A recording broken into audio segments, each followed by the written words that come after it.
It would like being the member of any club. There's obviously going to be codes. There's going to be rules that are not broken, and if they are broken, you'll have to explain yourself. The question you should be asking yourself is, how does God become God? And the fact of the matter is, although you're chosen by hand by people who are gods, the universe decides. What did I say about ICR? I said no one could join it. Anyone who asked to join it was immediately disqualified. No one knew who we were, but everyone wanted to join us. I didn't even know what I was being asked to join. And here I am now, one of the last survivors who saved the leaders of ICR from dying. There is nothing you can do to somebody who knows the truth. The whole world can come against a man, contrary to your book and the crucifixion, which I know it from beginning to end because I lived it. He who knows the truth can never be destroyed. But he who knows the truth is the most oppressed. So you're not going to catch him being a billionaire like the Rothschilds. You're not going to ever catch God being this multi-millionaire. You can catch a God be happy with somebody who makes him happy. A Bonnie and Clyde were a case of two gods. Look at what they got away with. They got away with so much stuff and they had fun doing it. But you can't just listen to a God and say, I've got a plan. Let's jack this power from him. I mean, really? Did you ever take science class? That's not the way it works. And if you do that, then what's going to happen is then all of the trials and tribulations, which were destiny for that person, are not going to exist with the person who takes it. So then, if you, it's like taking another person's car. You then have to live their life. But wait a second, they're not regular people, or they are regular people. They're not. They're not God. God. He was groomed to be God.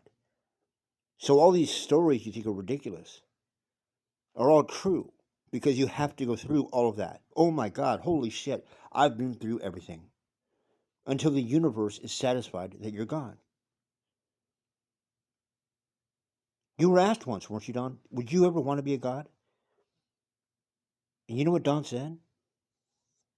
No. Who says no to being a God?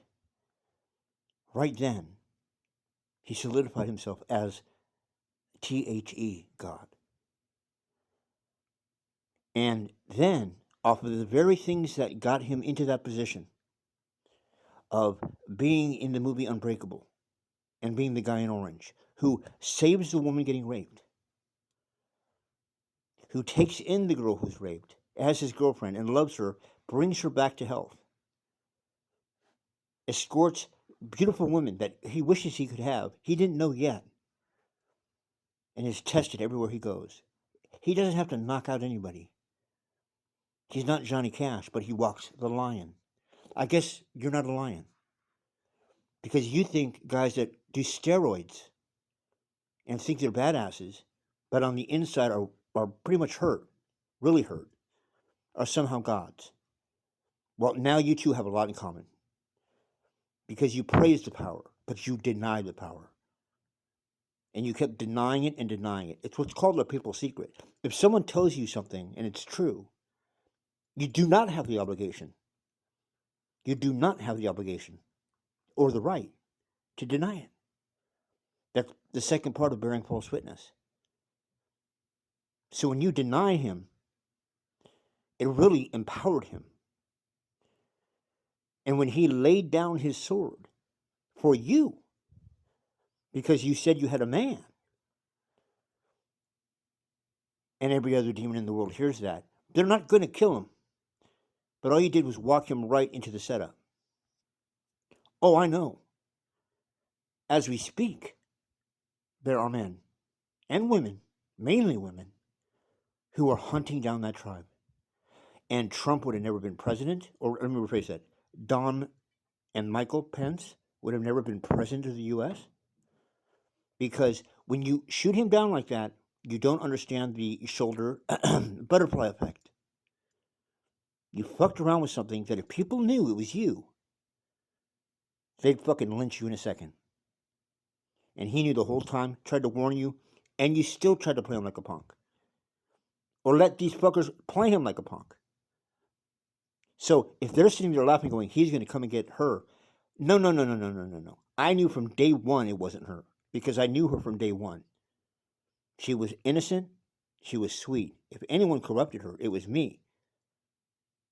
And if anyone took advantage of that corruption, it was all you soon-to-be off this planet motherfuckers.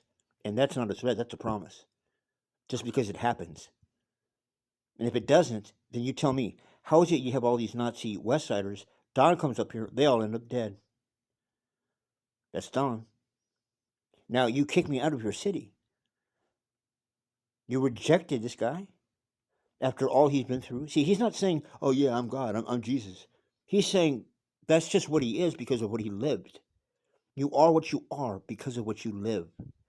And how the fuck do you think you're qualified to be in any position? Any of you punks who probably got dissed in the past is beyond me, because all you did was condemn yourself and pray for my mercy. And you get it. But you still don't get it. It is your job to say something to him. It's not your job to advertise it. Because now every day I have to deal with more and more people who are like, where do these assholes get their power from? He told you that. Everything that's been done, he warned you about and told you about. And she laughed about it and thought it was silly. You go as your penance and you tell her about it. Apostles, because that's all you are. Reluctant apostles. And I've been through way too much, more than most. And I'm still alive. And will stay alive. In fact, the only thing that can kill him is once he finally gets answers to the questions as to who the fuck is that ignorant for money, for wealth, whatever they want. See, there are other people who know, and I know they know who I am. They're doing very well right now, financially. They get gold bracelets after they buy me a Coke at the store. I'm not kidding you. That just happened recently. Then they punked me, and guess what happened? The gold bracelets went away. Now, I'm not doing that in my mind, because if I was an asshole, I wouldn't be God. I'm giving them a pass. I'm calling them back. I'm letting them hang out with me even more. And they think, we've got this guy, he's a sucker, he doesn't know. No, he knows. He's daring you to fuck him over. Because all you're doing is making him bigger and more of a reason for him to believe, wow, man, you're a fucking really cool guy. Well, I know that already. I lived in the center of the universe, or the planet, called Los Angeles in the 80s, in the 90s, and in the early 2000s. And was with my soulmate. Now I'm not with her. So he is an angry God. And you're giving him a reason to get you. If you have any problem with my science, come and talk to me about it. What the hell are you scared of? Because if he did anything, he wouldn't be God. Maybe he wants to switch and be the devil. Well, you gave me a good reason to, but no, not anymore. Because what makes you think that I haven't had way better before? To quote someone, yeah, she looks good, but she's basically a dead fish. How ironic. So I never was like that. And once you come to terms with stop believing your own lies, and you be friendly, you will develop into someone of power. But you weren't there yet. It's not like I select her for the championship. No, she's got to earn it. And she almost had it. Until either she or you guys went punk. So why don't you come on down, bring your boys with you too. Because all you have done is aggravated the system. Let nature take its course. There's no reason for you guys to even have a job. It's already been handled. You're not the military of God. This is the military of God. And you can kill a few people, as you know. But next thing you know, your Twin Towers get coming down. So don't fuck with God. Oh, no, he'll make it look like planes did it. He'll make it look like a friend committed suicide. But the point being is, if you fuck with him, you're a dead man walking. And Dawn's ready to haunt.